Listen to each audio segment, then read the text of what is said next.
Nós vamos começar com o tema Um Projeto para a Justiça do Brasil Democrático no século XXI. Está aqui o ministro Toffoli para nos brindar com esse tema. A Atlas perguntou se era necessário um termo de autorização de uso de imagem. Alguém quer assinar? Se ninguém quer assinar, eu acredito que está autorizado. É autorizado. Tá bom, obrigado. Bom dia. Se é contra, se levante mesmo. Se é contra, se levante. Bom dia a todos. Mais uma vez é uma alegria estar aqui. Queria agradecer mais uma vez ao professor Tércio, à Sônia, ao Inaldo, à Maria Augusta, sempre o carinho, a atenção. E deixar aqui, fazer a entrega, até porque essa entrega já virou algo simbólico. Então, queria fazer ao professor Tércio a entrega da Constituição comemorativa dos 30 anos do Supremo e do livro com uma edição histórica de imagens e notícias da época do processo constituinte. Fantástico. Deve ter o Nelson aqui também. Tá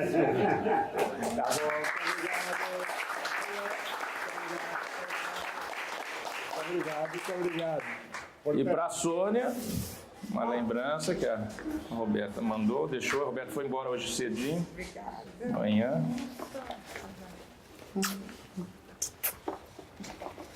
Tem que abrir aqui. Muito bom. Mas como aqui realmente a gente se sente em casa, então a gente fica muito à vontade aí, né, mesmo sabendo que está sendo transmitido, de fazer carinhosamente esse reconhecimento ao Tércio e à Sônia. Pois bem, nós vamos aqui... O Tércio tinha feito o seguinte, ele primeiro queria que eu falasse no início, né? Logo ontem, na abertura, mas eu falei, não, eu quero ouvir. Eu quero ouvir o que vão falar sobre o Judiciário, sobre o Supremo, e foi muito bom ontem. Foram críticas com as quais concordo em grande parte, reflexões para a nossa avaliação e muitos temas, inclusive, que estamos enfrentando e com projetos, né, para superá-los. Mas tendo como tema o Poder Judiciário na democracia atual e, no ponto específico, a democracia judicial, uma reflexão crítica, pegando um pouco das falas que ocorreram, eu adaptei aqui alguns discursos que eu tenho feito, né, desde o início desse ano, ou mais proximamente a minha posse na presidência, e algumas falas que tive posteriormente, produto então de várias reflexões aí e da nossa gestão também, das proposições da nossa gestão. Então, um projeto para a justiça do Brasil democrático no século XXI. Inicio a partir do professor Tércio, nossa base democrática. O Tércio falou de inserção e de exclusão na abertura, e o impacto que isso tem nas nossas instituições e na nossa democracia. E vejam que curioso, na colônia Império o voto era indireto, censitário, elitista, excluía as mulheres e os escravos. Até a Lei Saraiva, em 1881, foi citada ontem pelo Nelson, inclusive, conselheiro Saraiva, até 1881, o analfabeto votava. O analfabeto votava. Isso colocava numa base eleitoral brasileira, das eleições de 1878, cerca de 10 a 11% da população brasileira era eleitora. Porque, apesar do voto ser indireto, os valores exigidos de renda não eram tão altos. E, com isso, tinha uma base de votantes bastante alta, apesar de branca, masculina e rentista. 10% da eleição votava. Em 1881 se aprova a Lei Saraiva, que por muitos foi saudada como uma lei que criou o voto direto e, portanto, com isso uma lei democrática. Só que ela excluiu os analfabetos. 1881. Com isso, na eleição de 1886, o colégio eleitoral brasileiro caiu para 0,8%. O Nelson também falou ontem que as coisas não surgem por acaso e nem sempre são frutos de ideias, mas com alguma razão específica. Ao excluir os analfabetos, o que a Lei Saraiva estava excluindo? Os escravos que estavam perto da libertação. Já era, previsível que mais cedo ou mais tarde, infelizmente ocorreu tarde, mas haveria a abolição da escravatura. Então, com a Lei Saraiva, ela excluiu da base eleitoral brasileira aqueles que seriam em breve libertos. Com isso, a base democrática do Brasil na primeira eleição presidencial, que foi de Prudente de Moraes, foi de 3% do eleitorado. As eleições de 1932, já com as mulheres, foi 7% da população a eleitora, já com as mulheres. Em 2 de dezembro de 1945, só em 2 de dezembro de 1945 é que a base democrática brasileira, em número de eleitores, supera a de 1878, com 13% da população sendo eleitora. Então veja, que curioso. Eleição de Jânio Quadros contra General Lott, 1960. 22% da população brasileira era eleitora. 22%. Vem 64. O país volta a ter eleições 1985 para os prefeitos de capitais.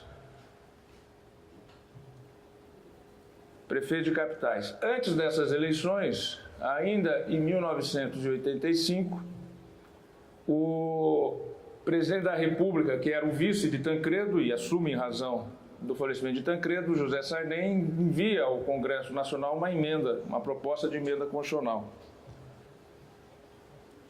E acaba com a vedação do voto ao analfabeto, tornando o voto ao analfabeto um voto facultativo. E as eleições de 1985 nas capitais e nas cidades que eram reconhecidas como estratégicas e que os prefeitos eram nomeados pelos governadores, voltaram a ter eleições diretas. E a partir dessa eleição os analfabetos já poderiam votar.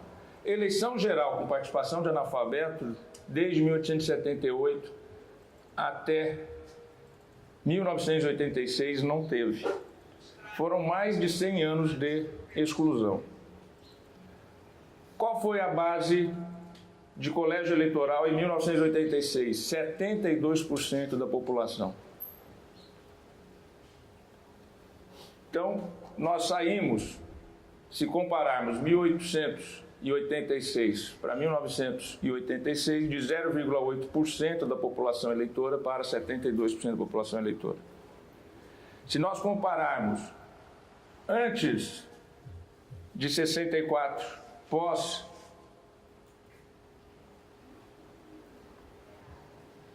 transição democrática, saímos de 22% para 72%, uma inclusão de 50% da população na base democrática brasileira. Isso vai ter reflexos na produção do direito? É evidente que vai ter reflexos na produção do direito, porque a Constituição foi escrita por constituintes eleitos por uma base democrática de 72% da população. Aliado ao fato que eu ouvi um constituinte que está aqui presente um dia dizer, quem se elegeu era quem não era governante. A maioria que se formou, não é isso, Nelson, que você costuma dizer? não tinha experiência de gestão de governo, porque a grande maioria estava na oposição ao antigo regime e, quando assume o papel de constituinte, idealiza as possibilidades todas com essa demanda social de 72% da base social votando e começa a escrever os direitos e garantias e fazendo esse grande pacto e sem ter a experiência de ter a ideia da necessidade dos meios para se alcançar esses fins.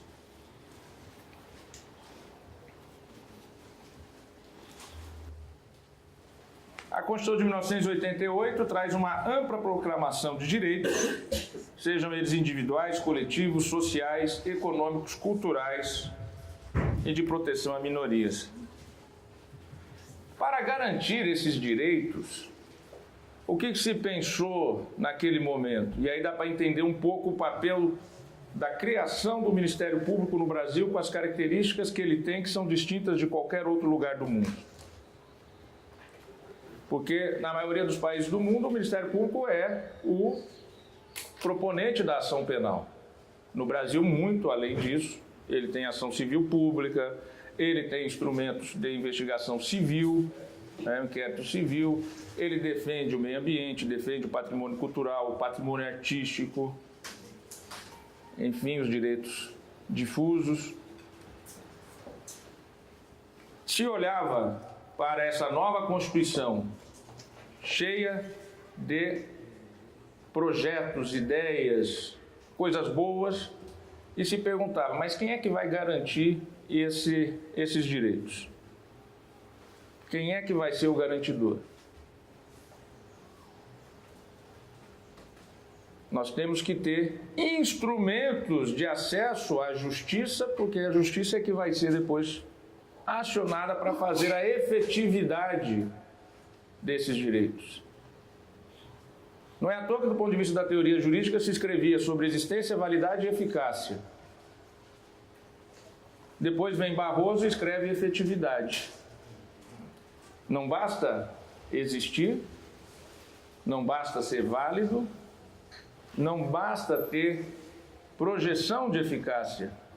É necessário que a eficácia se concretize. E ele introduz, então, nesse trinômio da existência, validade e eficácia, um quarto, que é a efetividade. Ou seja, aqueles direitos não estão lá como mensagens, eles estão lá para serem concretizados, para serem realizados. Na desconfiança de que aqueles direitos poderiam ser lidos apenas como mensagens, os constituintes criaram uma série de instrumentos de acesso ao Poder Judiciário, ampliando as ações diretas ao Supremo Tribunal Federal, mas não só ao Supremo Tribunal Federal, a todo o Judiciário, e dando mais poderes ao Ministério Público, aos partidos políticos com representante no Congresso Nacional. Na medida em que se permite a um partido político com representante no Congresso Nacional de impugnar a lei aprovada pelo parlamento que ele integra, você está exatamente permitindo um segundo turno de todas as votações complexas, complicadas, em que aquele que é derrotado no parlamento impugna a norma no Supremo Tribunal Federal. E você, então, judicializa a política. Isso aqui não é uma questão mais de gostar ou não gostar disso. É um dado da nossa realidade. É um dado da nossa realidade. Assim como a TV Justiça é um prego sem cabeça, não tem como voltar atrás, como foi dito ontem aqui. Como eu falei no ano passado, quando eu estive aqui, o tema foi especificamente sobre as transmissões, o tema do seminário da feiticeira era a transparência, né? E eu falei exatamente sobre a TV Justiça. Assim como a TV Justiça é um prego sem cabeça, evidentemente que, diante dos institutos que temos, já consolidados na nossa história recente, pós-Constituição de 88, A judicialização da política é um dado da realidade que nós vamos ter que conviver. E isso também, temos que reconhecer, não é privilégio do Brasil. Isso tem aumentado em todas as cortes constitucionais do mundo. Mas não vou me perder aqui, vou voltar para o roteiro, senão eu vou atrapalhar os colegas que ainda também falarão na manhã de hoje. Deixa eu voltar aqui o comando. Isso tudo fez o judiciário se transformar. A Constituição de 88, todos esses instrumentos, essas novas configurações. Werneck Viana, que produziu um estudo em 94, 95, que depois ele transformou em livro em 97, chamado Corpo e Alma da Magistratura Brasileira, ele escreveu exatamente que essa transformação, vinda com a Constituição de 88, fez o judiciário sair da estufa. E escreve ele, o judiciário antes da Constituição de 88 era um judiciário que decidia casos interindividuais e subjetivos, sem projeção para além daquele caso concreto. A partir da Constituição de 88, o papel do judiciário muda e as decisões dele cada vez mais se espraiam e se transferem para além do caso concreto, além do caso intersubjetivo e passa a irradiar para toda a sociedade. Então, nós temos o surgimento de um novo judiciário a partir de 88. E é óbvio, como tudo, essa transformação ela não é imediata, ela é lenta. Até porque você tem esses novos instrumentos, você tem esses novos objetivos da nação brasileira, com o novo pacto da Constituição de 88, mas você tinha um Supremo antigo. Tal qual a proclamação da República, que cria o Supremo, e ele não responde à altura dos seus desafios, por quê? Porque era um novo regime, uma nova forma, mas com um Supremo herdado do antigo Superior Tribunal Federal. Superior Tribunal de Justiça. Os integrantes vinham de antes. Então não é à toa que no início, por exemplo, o mandado de injunção, por maioria, o Supremo dizia que ele não tinha como interferir na proclamação daquele direito não realizado pelo legislador ao não regulamentar a Constituição. E em 2007, quase 20 anos depois, 19 anos depois é que surge a primeira decisão em que o Supremo dá efetividade ao mandado de segurança. Mandado de injunção, desculpa, mandado de injunção, obrigado. Dá efetividade ao mandado de injunção. Houve a mudança e foi sendo feito cada vez mais a efetivação concreta daquilo que estava no texto da Constituição. Paralelo a tudo isso, e como diz o Jobim, nós temos que ter a realidade, a realidade ela impacta. O governo Itamar Franco, no último ano, estabiliza a moeda. Naquele momento ninguém sabia se ia dar certo ou não. Fernando Henrique se elege e existe a estabilização econômica. Pois vem lei de responsabilidade fiscal, programas sociais se iniciam. No governo Lula, esses programas sociais se ampliam, continua a estabilidade da moeda e a responsabilidade fiscal. Nos dois governos, Fernando Henrique, nos dois governos Lula, nós tivemos a inserção de 45 milhões de brasileiros no mercado. Como aferir isso? Foram 45 milhões de brasileiros que não tinham CPF nesse período, que não tinham contas bancárias e que tiraram o CPF e abriram contas bancárias. 45 milhões, num período curto da história, se insere no mercado consumidor e abrem conta bancária. Isso é uma Argentina inteira. Uma Argentina inteira. E essas pessoas, obviamente, começam a se empoderar. Elas querem serviços, elas sabem que têm direitos, porque estão inscritos na Constituição. Elas não precisam sequer reivindicar junto ao Legislativo, porque o direito já está posto. Ele já está no texto. Onde vai desaguar as frustrações dos direitos não realizados? Acaba indo para o Judiciário. Também ficando na realidade, 2013, povo na rua. Esse povo vem o governo Dilma Rousseff, não respeita a responsabilidade fiscal, tem dificuldade de controlar a inflação e as prestações desses serviços a essa população que se inseriu começa a se frustrar, as pessoas vão às ruas. Aliás, ontem na França aconteceu algo parecido, coordenado por redes sociais, por conta da perda do poder aquisitivo da moeda, desemprego, falta de perspectivas. Mais ou menos o que aconteceu no Brasil em junho de 2013.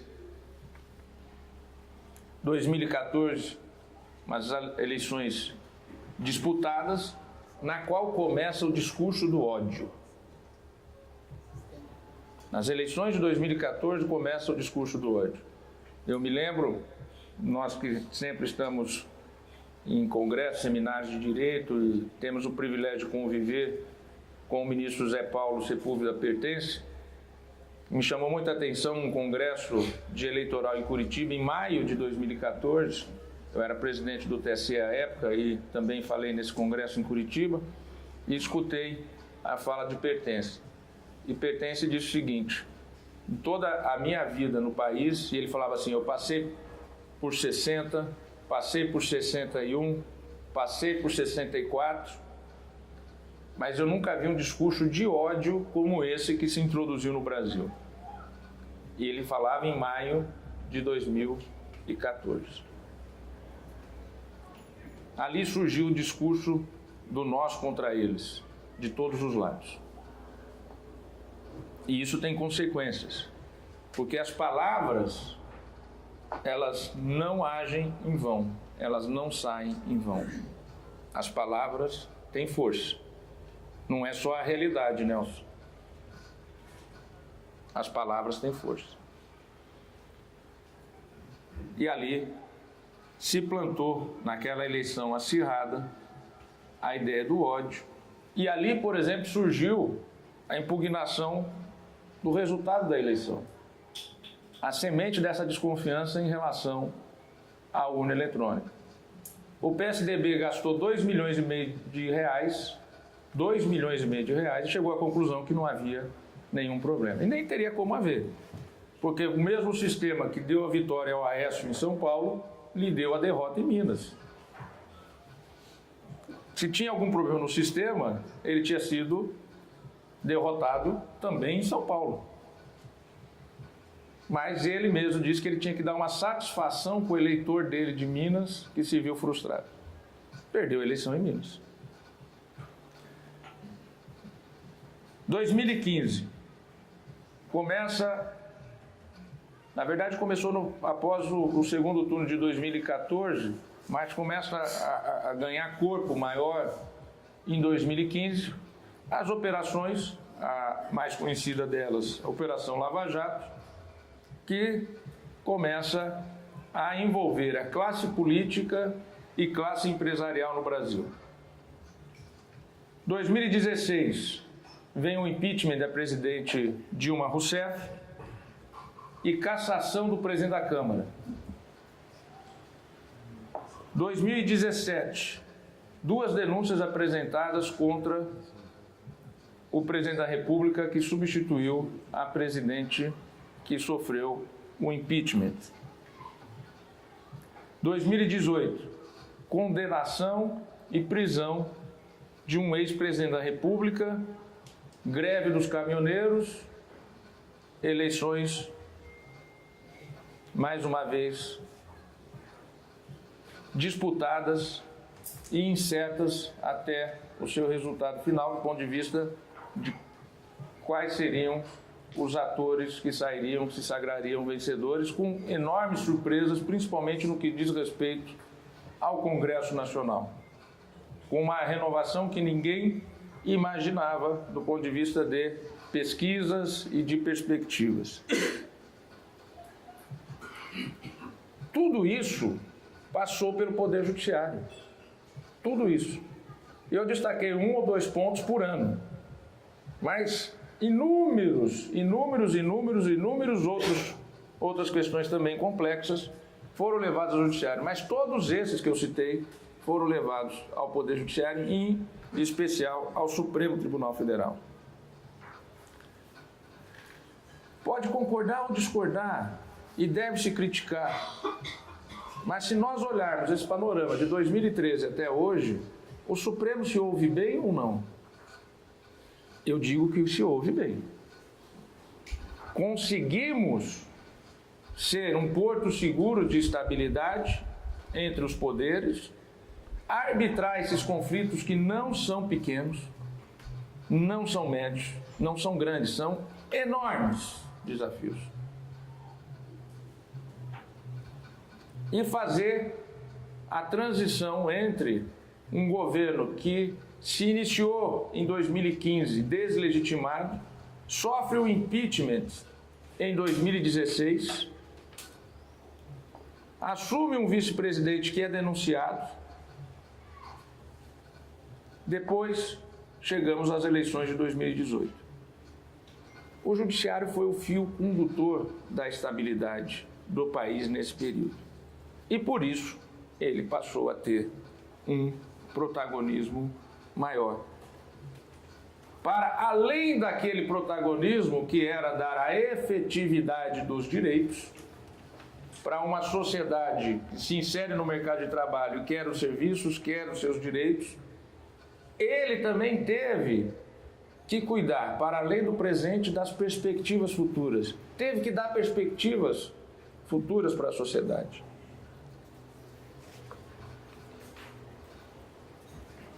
O Supremo acabou assumindo um papel para além do papel tradicional do Poder Judiciário ou de uma Corte Constitucional. Mais uma vez citando Nelson Jobim, essa é a razão política do protagonismo do Judiciário, em especial do STF nos últimos anos. A realidade nos obrigou, Jobim, a realidade nos obrigou a isso. Você falou muito ontem, a necessidade nos levou a isso. E acho que nós não faltamos à sociedade. Pode-se discordar, pode-se discutir uma posição aqui, acolá, mas o produto final, do ponto de vista de todo o contexto, é positivo. Uma reflexão aqui. Quando todos os conflitos da sociedade e dos outros poderes vão parar no Poder Judiciário, é sinal do fracasso, repito, fracasso das instituições e da sociedade em resolver os seus problemas. Então nós às vezes ficamos aqui discutindo o judiciário, e nós não estamos a discutir, Eurico, o fracasso das outras instituições, dos outros poderes, da sociedade em resolver os seus conflitos. Não existe judiciário no mundo capaz de resolver todos os conflitos de uma sociedade. Senão ele vai fracassar também. Chega uma hora, ele não dá conta.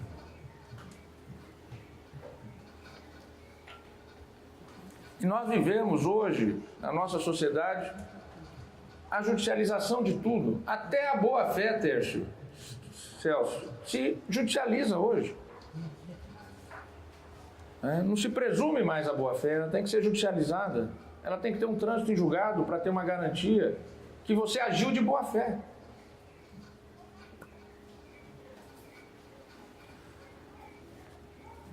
Minha perspectiva, passadas as eleições, e já disse isso de público e volto a dizer aqui, escolhido o novo Congresso, escolhido o novo presidente da República, é hora do judiciário se recolher.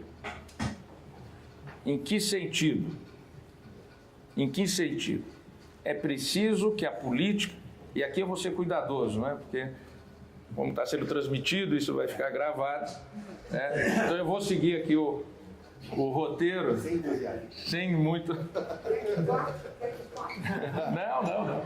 Não, eu estou só dizendo que tem que ter cuidado com as palavras, porque as palavras têm força. Passadas as eleições, é que é muito chato ler, né? Então, mas aqui é importante ler. Passadas as eleições, escolhido o novo Congresso, escolhido o novo presidente da República, é hora do judiciário se recolher. É preciso que a política volte a liderar o desenvolvimento do país e as prospecções, as perspectivas e o projeto de nação. Que ele é de natureza democrática, fundada na democracia representativa, que se exerce através de representantes eleitos pela população, seja no executivo, seja no legislativo. O papel do Supremo Tribunal Federal deve ser qual, então? Será aquele tradicional. Não o tradicional de antes da Constituição de 88. O tradicional já do pós-Constituição de 88. De garantir os direitos individuais e coletivos, sociais, culturais, econômicos e de minorias da sociedade. O Rubens ontem fez uma alegoria com futebol, né? Carrinho. Eu diria que, Rubens, nós temos que deixar de querer marcar gol, mas nós vamos ser zagueiro, nós vamos ser back, nós vamos atuar exatamente para garantir o que está no livro. O que está no livro. É óbvio que as políticas públicas que vão ser desenvolvidas, projetos, eles têm formulação jurídica. E qual é o limite? O limite são as cláusulas pétreas. Qualquer política pública pode ser realizada, seja por emenda constitucional, seja por lei complementar, seja por lei ordinária, desde que não firam as cláusulas pétreas. Desde que não firam as cláusulas pétreas. Quer fazer uma reforma tributária, como proposta ontem, de maneira esplêndida aí, tem que ter uma emenda constitucional. Se essa emenda constitucional adentrar em cláusula pétrea, e daí o cuidado dessa proposição está sendo formulada por um grupo que envolve não só economistas, mas juristas, é extremamente importante, porque é exatamente para calibrar isso dentro dos limites das cláusulas pétreas. Então nós vamos deixar de ser atacantes, porque a política deve retomar o seu papel natural, mas nós vamos continuar no nosso papel de defender os limites do coração da Constituição, que são os direitos e garantias individuais e que são cláusulas pétreas. Desafios do Poder Judiciário no século XXI. Segurança jurídica. Celso Laffer destacou isso e vem destacando isso em artigos produzidos em sua obra. Citei no discurso de posse com muito orgulho 2 professores aqui fantásticos que tive na faculdade, na graduação. Tércio, no primeiro ano, Introdução ao Direito. Celso Laffer, Filosofia do Direito. Muito obrigado pelo tudo que me ensinaram. Eu fico emocionado. E hoje está aqui falando, e os professores aqui com esse carinho, com essa atenção. Como ter segurança jurídica no mundo hiperconectado, onde os conflitos e as mudanças ocorrem a uma velocidade crescente? Esse é o nosso grande desafio. Nós temos que nos preparar para um mundo em que os conflitos vão aumentar e a velocidade da necessidade de solução desses conflitos vão aumentar.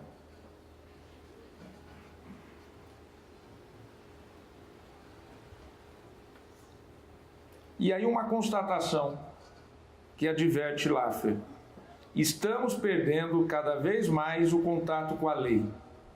Estamos perdendo o contato com a dogmática. Estamos perdendo o contato com o formalismo. Como manter segurança jurídica nesse mundo que, parafraseando Bauman, eu escrevi num artigo essa expressão, quando citei Terço e citei... Eu até fiquei de mandar para vocês os artigos, eu estou devendo, ainda não mandei, mas acho que ele já foi publicado, preciso mandar.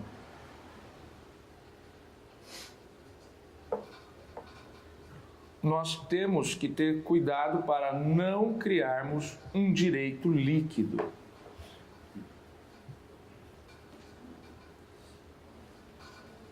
A sociedade se liquefez. Nós vamos deixar a dogmática se liquefazer? Nós vamos permitir que o direito se fragmente? É possível ter segurança jurídica numa sociedade em que o direito é líquido? Ele não tem forma? Ele não tem técnica? Ele não tem dogmática?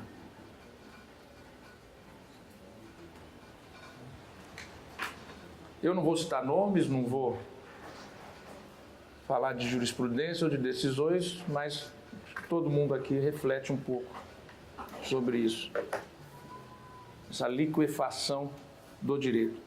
Na prática, ela já está existindo. Porque se Celso tem que escrever, olha, atenção à dogmática, atenção ao formalismo, sem essas técnicas, nós não temos segurança jurídica. Nós saímos do risco para a incerteza. O risco é mensurável, a incerteza não é. Selic fez o direito.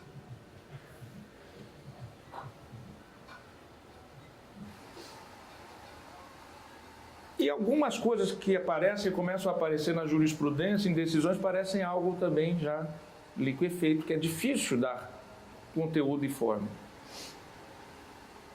Mas eu não estou falando do Supremo.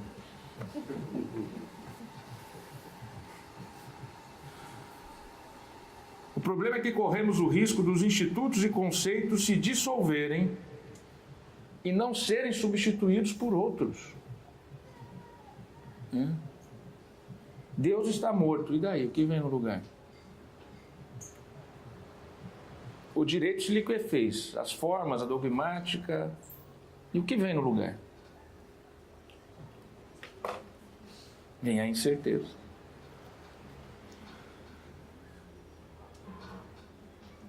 Ainda, Laffer, não podemos substituir, abro aspas, o governo das leis pelo imponderável do governo dos homens. Primoroso artigo que, de maneira sintética, foi publicado no Jornal Estado de São Paulo, que eu citei no discurso de posse da Lavra do Celso, na qual ele citou Terço também. Não podemos substituir o governo das leis pelo imponderável do governo dos homens. Quando eu vejo o professor Celso escrever isso no Jornal Estado de São Paulo, por alguma coisa será. Não é por nada que ele está escrevendo isso. É porque ele está observando, ele está lendo, está vendo certas coisas e está preocupado. Está preocupado. Não está feliz com o que está vendo. O que precisamos, então? Precisamos de coerência, previsibilidade e aquilo que um outro querido professor escreveu, o Eros Grau, prudência. Prudência. Vamos deixar de ser centroavante, Rubens, vamos ser zagueiro. Não vamos ser omissos, mas temos que voltar a uma dogmática, temos que voltar a um formalismo. A legitimidade e a autoridade do Poder Judiciário andam de mãos dadas com a prudência. E por isso o Judiciário deve evitar os excessos e a tentação de se investir num papel de poder superior aos demais poderes, ou de mais alta instância moral da sociedade.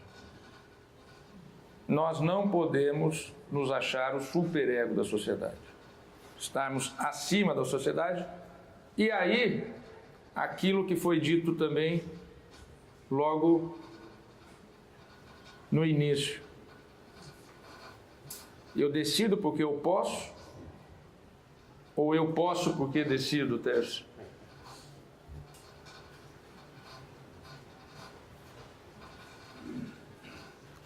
A ideia do ser moralmente superior é a ideia do quê? Eu posso porque eu tenho a caneta. Então eu sou moralmente superior. Eu não decido porque eu posso. Porque eu posso, eu decido. Eu disse numa sessão do CNJ que é transmitida pela TV Justiça ao vivo também, não são só as sessões do Supremo, que são do plenário do Supremo que são transmitidas, a do Conselho Nacional de Justiça também são. E logo que eu disse, de repente eu começo a ver assim, o WhatsApp aparecer assim, um monte de mensagem de colegas. Eu disse o seguinte, o juiz ele tem que ser um eunuco. Parece que não pegou bem, sabe?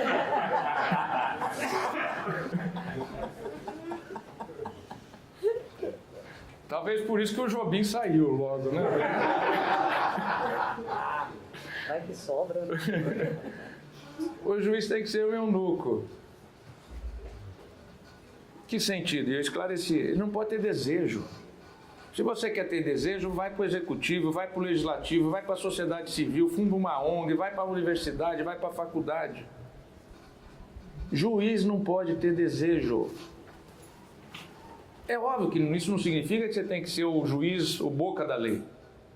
Não é uma coisa ou A ou Z. Mas é ter a consciência de que essa caneta, ela é limitada. Por quem? Pelo poder democrático, pô. Pela Constituição e pelas leis, que são aprovadas pelo povo através dos seus representantes. E as políticas públicas também, porque elas são realizadas por um poder que tem a legitimidade de cuidar do presente, que é o Poder Executivo, e realizar as políticas públicas. Eu sempre dizia, e a Daiane, é advogada da União que está aqui, hoje secretária-geral lá no Supremo, eu sempre dizia nos encontros, quando eu era advogado-geral da União, dos advogados da União, o seguinte, e nunca pensei que isso ia ter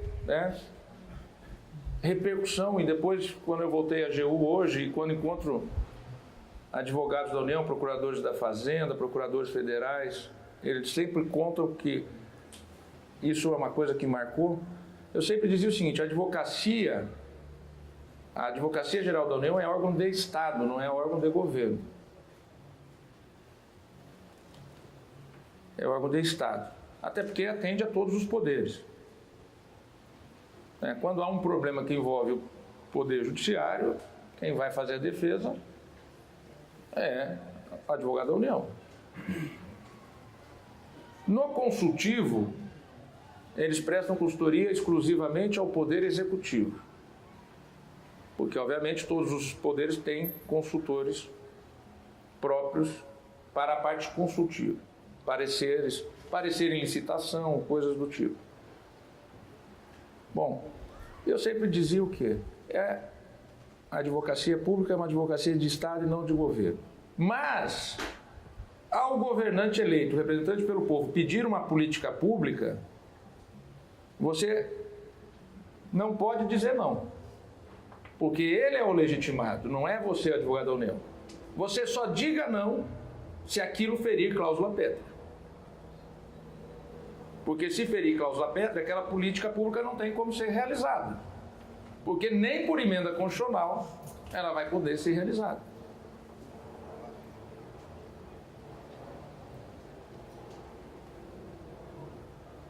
Governante, ministro, presidente de uma autarquia, quer uma política pública, você transforma ela na forma legal para ela ser instituída e estabelecida e instalada.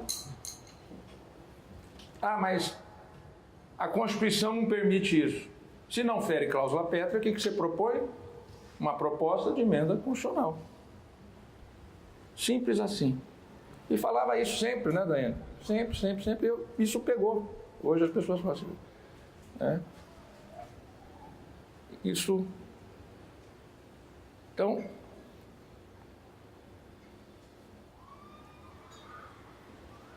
nós não podemos achar que nós estamos acima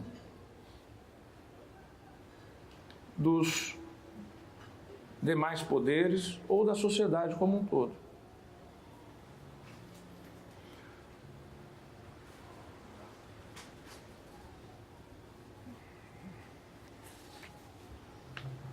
Também disse, nessa sociedade hoje que nós vivemos, sem hierarquia, com informações difusas, a segurança jurídica será decorrência do nosso agir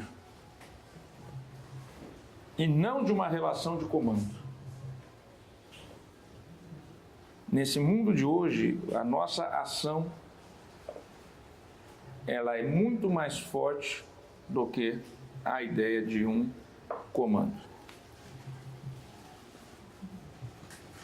Coerência e previsibilidade no mundo de hoje são mais necessários ainda. E a única forma de evitar o arbítrio é nós sermos mais transparentes, cada vez mais transparentes. Além disso, eficientes e responsáveis. É o que eu tenho dito. Se a sociedade está em transformação, a justiça também precisa se transformar.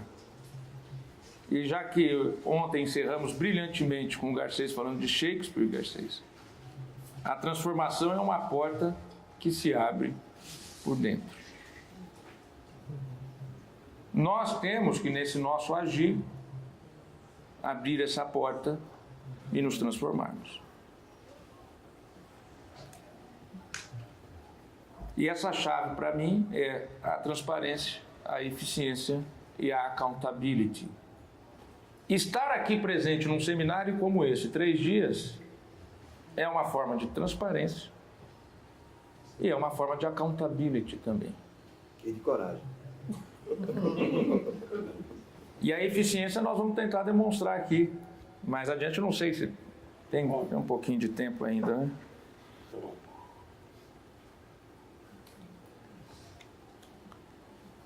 Algumas proposições que nós já iniciamos e nós já fizemos.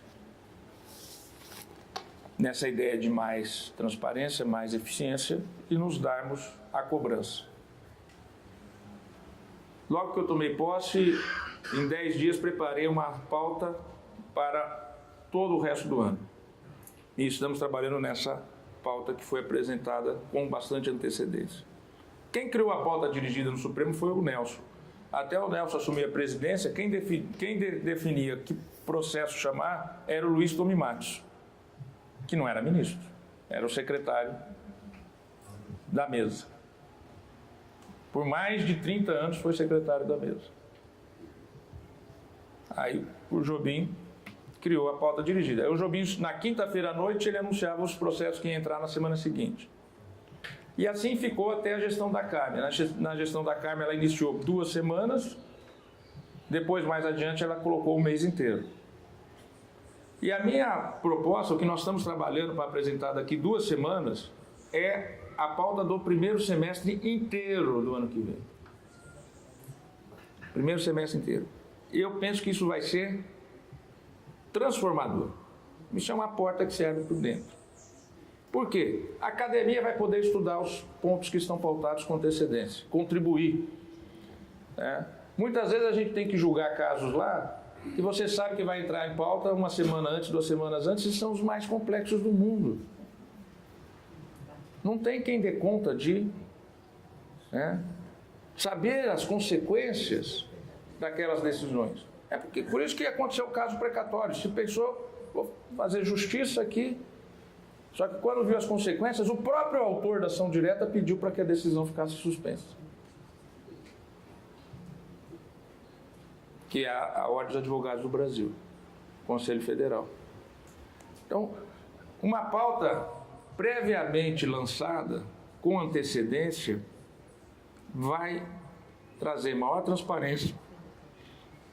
Eu penso que a eficiência vai aumentar, porque você vai ter mais subsídios, mais tempo de pensar o tema, e mais atores poderão levar subsídios, elementos, para termos ideia das consequências daquelas decisões.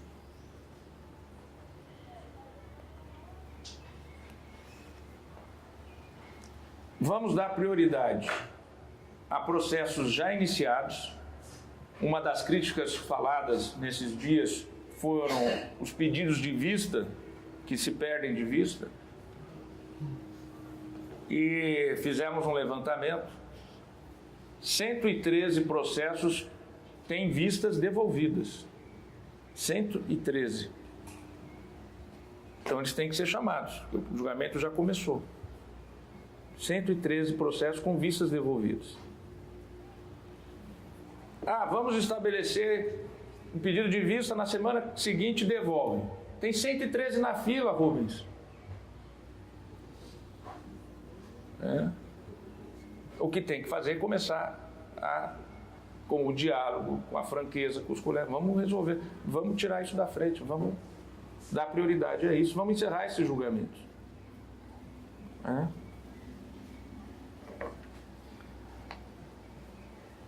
Decisões monocráticas em controle concentrado. Outra crítica procedente. Tradicionalmente, na época do Jobim, mesmo ele seguindo as práticas do Partido Republicano Gaúcho, você colocava em votação as cautelares de referendo plenário, que não eram muitas na época, não eram muitas. Mas em razão do congestionamento da pauta, isso começou a ser cada vez mais frequente. Cada vez mais frequente. Do ponto de vista regimental, aquela decisão monocrática, ela está imediatamente liberada para plenário. Não tem como o relator segurar. Até porque o artigo 97 é claríssimo. Para afastar uma norma é necessária maioria absoluta do colegiado. No caso do Supremo, 6 votos. Então, todo colega e eu mesmo, quando defiro uma cautelar monocraticamente num controle concentrado, o fazemos de referendo plenário e de imediato libera aquilo para julgamento. Então, o que tem o presidente que fazer? Pautar aquilo. Pautar aquilo. Se fosse uma, era fácil. Pauta aqui, está aqui. Mas não, são muitas. Então, nós temos que fazer a gestão disso. E de que maneira? Dialogando com os colegas. Royalties do petróleo. Existe uma cautelar deferida em controle concentrado sobre royalties do petróleo. Impacta o Brasil inteiro. Então já estou conversando com a ministra Carmen Lúcia para ver o dia melhor para colocar isso. Se colocar amanhã não dá tempo de se ter estudo disso. Então vamos fazer isso com previsibilidade, com tempo para poder não só os ministros, mas toda a sociedade avaliar isso. E os poderes constituídos também avaliar.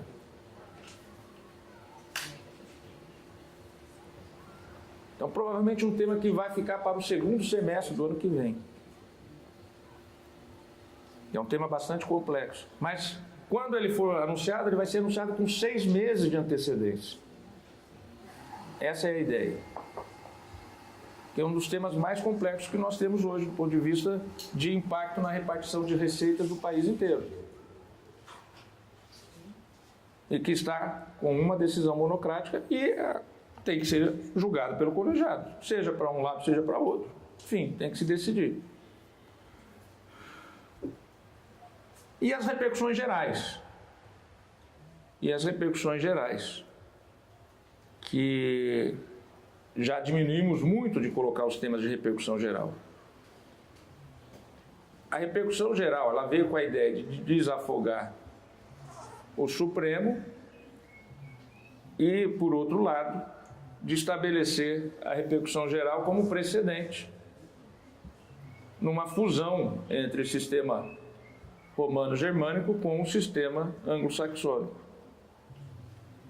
Direito continental, direito.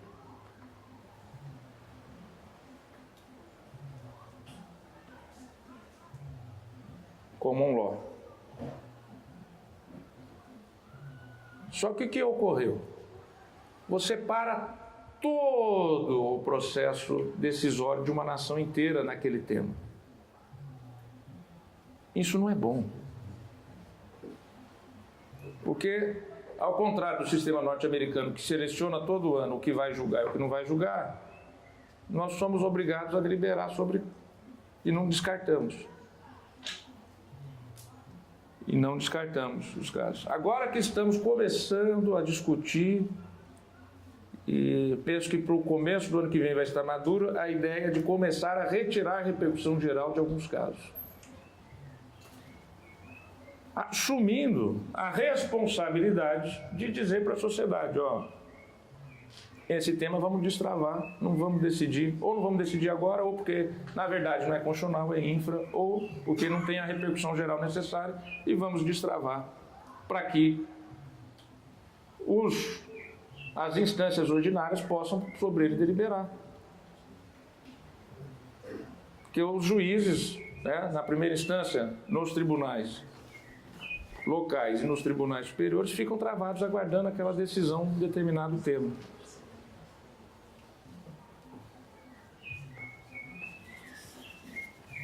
A síntese disso tudo é retomar a colegialidade do Supremo Tribunal Federal. Retomar e virem o Supremo como realmente um tribunal colegiado. Em que há divergências? Há. Tem arranca-rabos? Tem, faz parte do colegiado. Faz parte da democracia a pluralidade. As diferenças. Mas temos que agir do ponto de vista de um todo. Essa colegialidade é o resultado do produto da decisão deliberada por todos. Integração, modernização e sistematização dos dados estatísticos. Eu vou começar a me ater aqui mais no papel, senão eu fico tomando muito tempo. Mesmo com vários avanços que já tivemos no aprimoramento da gestão da qualidade dos dados e transparência, ainda somos, de maneira, penso, com plausibilidade, de maneira correta, criticados pela ausência e precariedade dos nossos dados estatísticos. Quem é pesquisador sabe a dificuldade que é. Nós estamos trabalhando no CNJ para padronizar classificação de processos, padronizar ou orientar de alguma forma a questão de emendas que foi colocado aqui. Palavras-chave para busca de processo.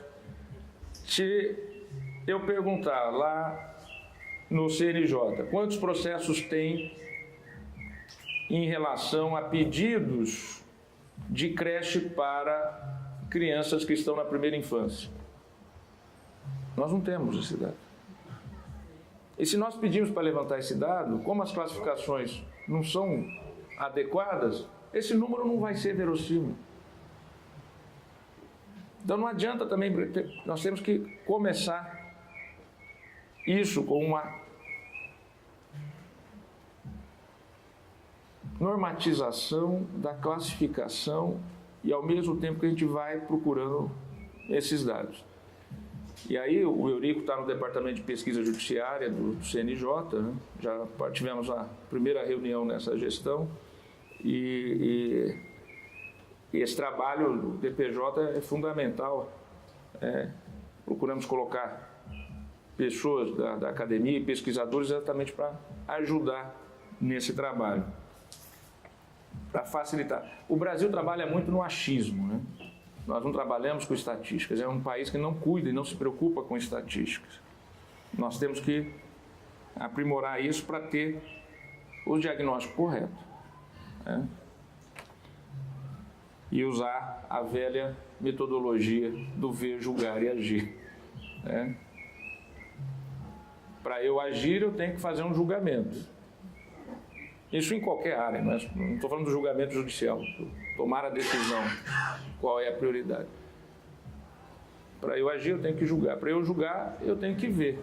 Se a gente vê uma realidade distorcida, o julgamento não vai ser o melhor e a ação não vai resolver o problema identificado.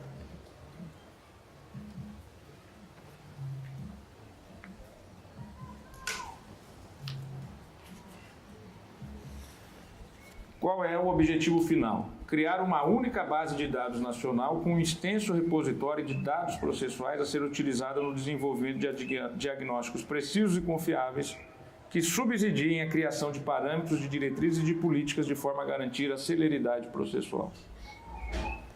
Hoje um juiz, e a Hoffman está aqui, você sabe disso, tem que ficar fazendo relatório. Um terço do tempo. Olha aqui. Um terço do tempo. Relatório. Quantos servidores você gasta com isso? 3. 3 servidores para fazer relatório. Só para fazer relatório. Isso tudo, inteligência artificial para resolver. Inteligência artificial. Nós temos que investir em tecnologia. Ela não tem que perder um terço do tempo dela fazendo relatório de produção. Isso o sistema tem que produzir automaticamente. Temos tecnologia para isso. Um terço do tempo dela, que ela poderia estar sem terça, despachando, fazendo audiência, ela tem que preencher relatórios. Isso é produtivo? Isso é eficiência? Novas tecnologias. O Supremo deu um pontapé inicial na gestão da Carmen Lúcia com o tal do Projeto Vitor, em homenagem ao Vitor Nunes Leal, que foi ministro do Supremo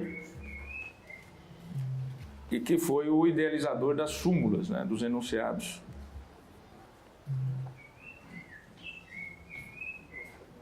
Está sendo feito em parceria com a Universidade de Brasília. Ele já está com 90%, ele está em fase de teste, em menos de um ano ele já está com 90% de acuidade.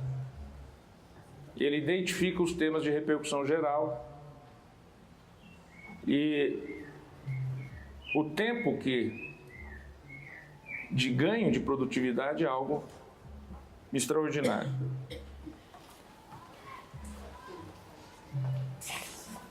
Teria aqui algumas outras coisas a falar das nossas ideias, dos nossos projetos, mas produzimos aqui um livretinho. Eu, desde que entrei no Supremo, todo ano eu fazia a produtividade do gabinete.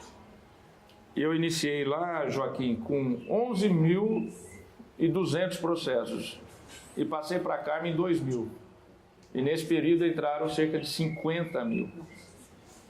Então, em 9 anos, foram mais de 60 mil decisões. 60 mil decisões. E eu leio todas. Discuto todas com a assessoria. Porque, apesar de se dizer que tem assessor, etc., a assinatura é sua. O nome é seu. No Supremo Tribunal Federal, não tem essa. Não, o assessor fez, o ministro assinou e não existe. É impossível. No Supremo é impossível. E eu digo isso com toda a tranquilidade de quem advogou lá, antes de ser juiz, por 20 anos. Você vai conversar numa audiência com o juiz, ele sabe do que se trata o tema.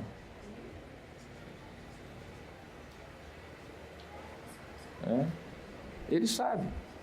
Os debates são públicos. Você pode concordar ou discordar, mas todo mundo sabe do que está falando ali. Pode não ter noção ou ideia ou dimensão das consequências que são do ponto de vista econômicos, sociais, porque isso são circunstâncias de outras realidades. Mas a realidade jurídica é dominada. É dominada por todos. Concorde ou discorde, mas é dominada por todos. Então, não tem Suprema Corte no mundo com uma carga de trabalho brutal dessa e que você tem que ver, porque é o seu nome, é a sua assinatura, que ao fim e ao cabo está ali. E toda semana você tem que ir 2 vezes ao dia, passar 4 ou 5 horas na frente da televisão, ao vivo, debatendo tema jurídico.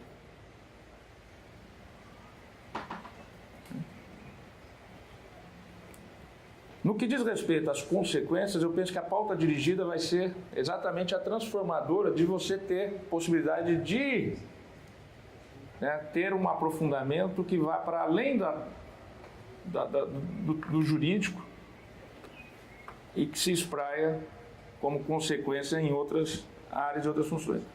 Tem esse livretinho aqui, na internet tem lá todas as diretrizes que nós lançamos para o Supremo Tribunal Federal e o Conselho Nacional de Justiça na gestão 2018 a 2020, a partir dessas premissas que eu coloquei na introdução, no início da minha fala, com esses objetivos de trazer maior segurança, maior previsibilidade, maior transparência, maior eficiência e nos colocar a prestar contas.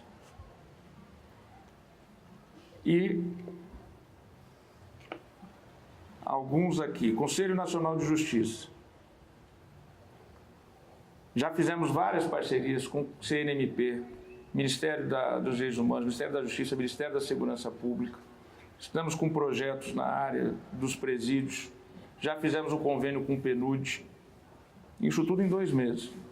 E estamos com 90 milhões de reais para aplicar num sistema relativo a tornozeleiras, educação e criar o Sistema Eletrônico de Execução Unificada. Ou seja, por que a gente tem que fazer mutirão carcerário? Porque você não tem um acompanhamento da execução.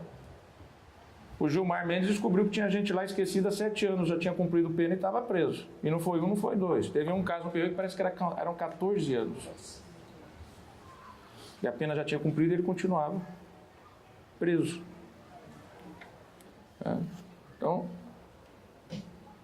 vamos fazer a unificação nacional do sistema de execução.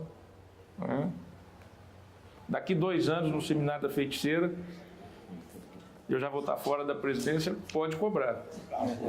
Podem cobrar. Porque o nosso planejamento é com propostas, metas e acompanhamento.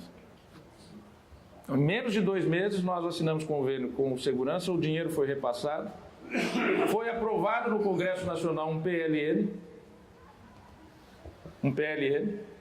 Nelson. As pessoas só falam aquilo que elas acham ruim, né? O que é bom elas não acham, não falam, né? A gente aprovou PLN. O que é PLN? Aumentamos o orçamento do Ministério da Segurança para fazer essas transferências para nós.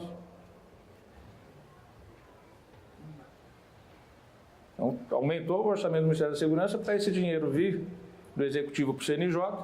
CNJ, como é que em 2 meses você vai executar isso? Planejamento.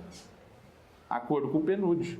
Isso não vai ser executado de uma hora para outra. Isso aí vai ser executado ao longo dos 2 anos do nosso mandato, via PNUD. Planejando todas essas ações no Brasil inteiro. Então existe, é gestão. Existe como fazer.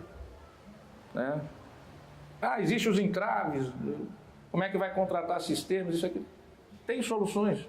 Todas elas acompanhadas pelo Tribunal de Contas da União. Então, veja,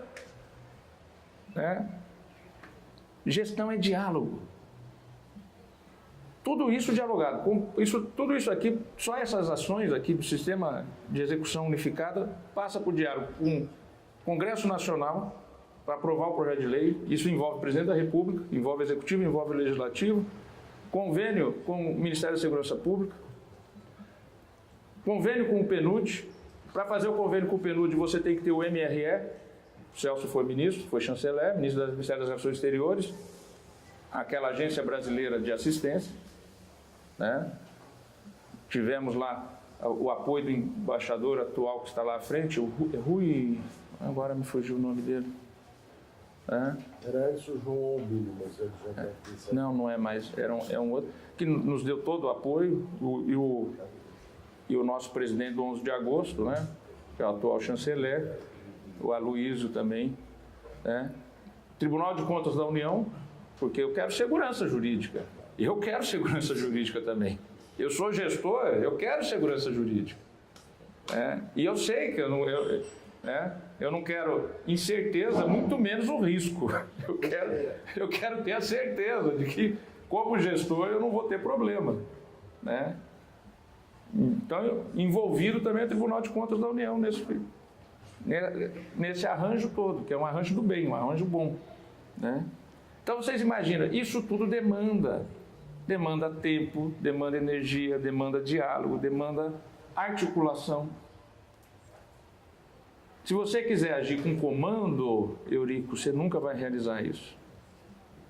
Tércio, eu posso, eu decido, eu mando. Faça-se o Sistema de Execução Unificado Nacional. Estou dando só isso como um exemplo, né? Você não vai fazer. Essa vai ser uma palavra que não vai ter efeito a não ser contra você.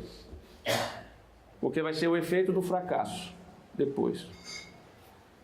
Então, você tem que, ao invés de comandar, você tem que articular.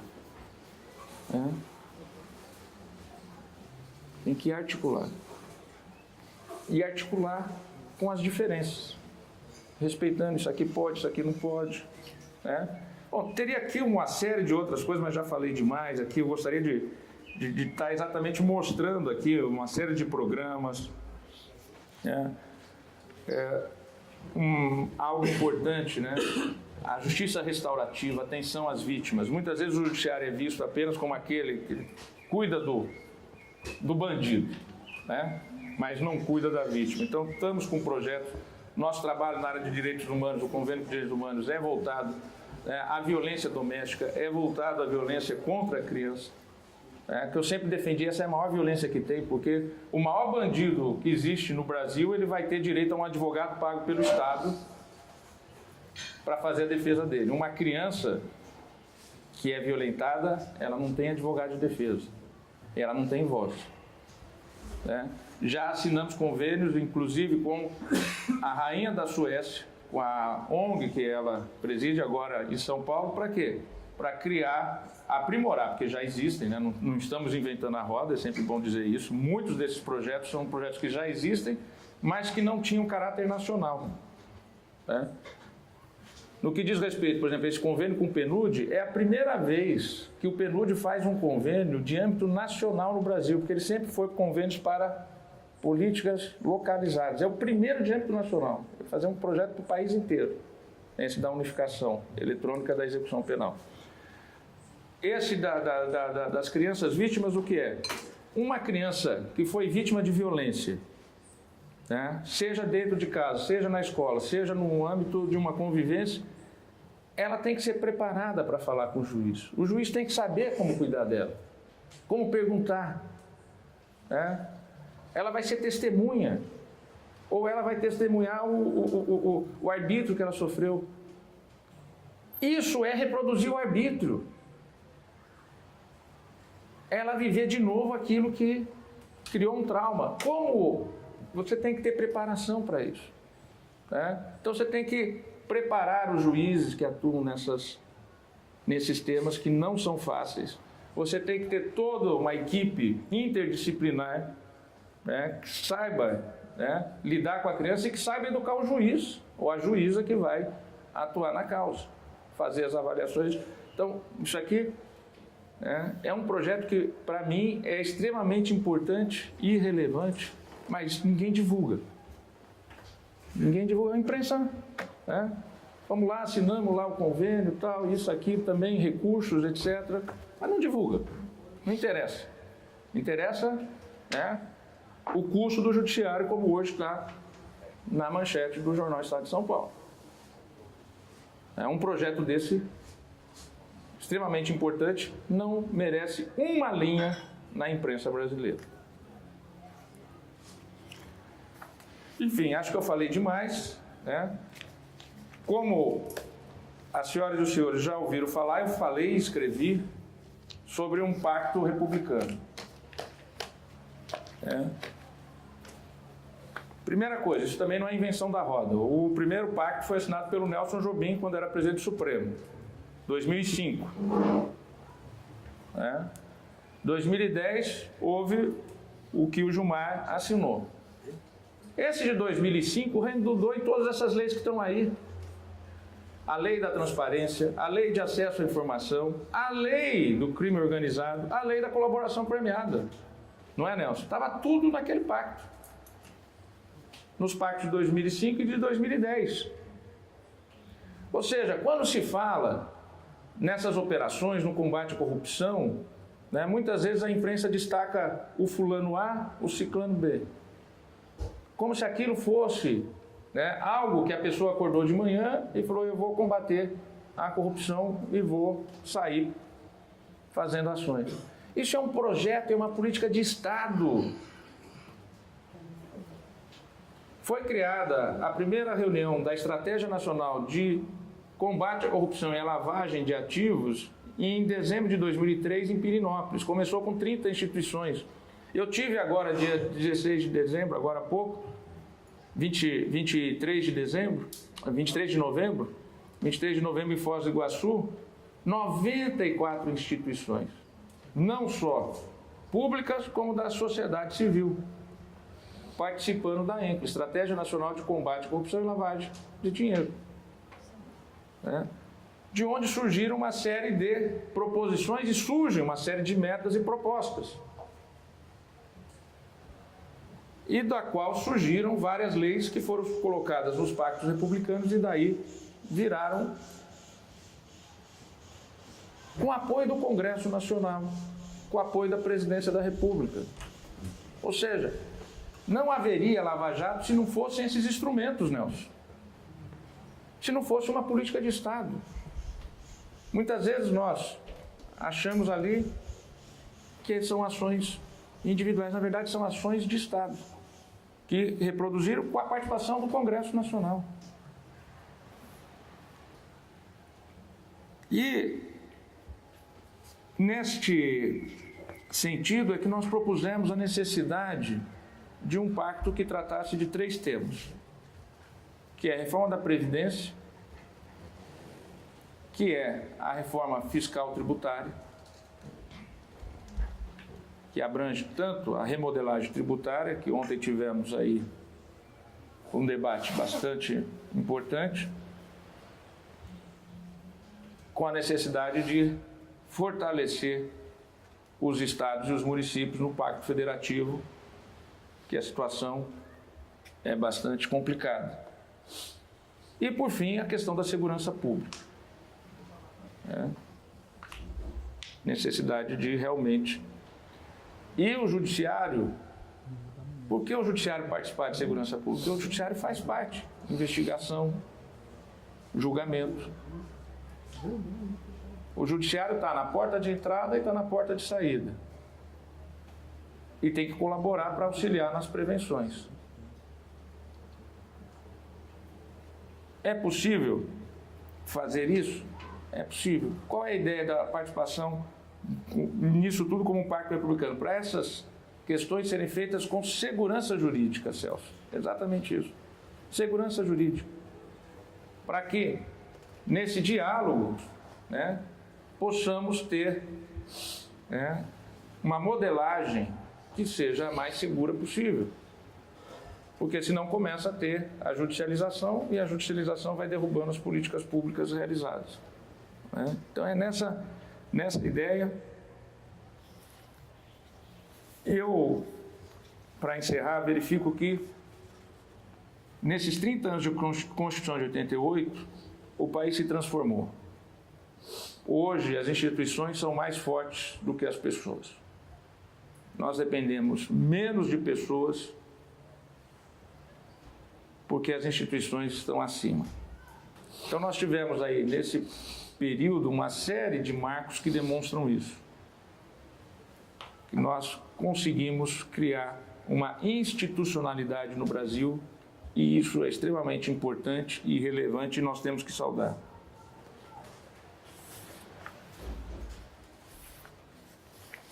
Por fim, agradecer mais uma vez o Técio, a Sônia, a todos aqui, esses 3 dias de convivência, além de também relaxarmos por conta da circunstância de estarmos aqui num lugar prazeroso entre amigos, mas é um aprendizado enorme.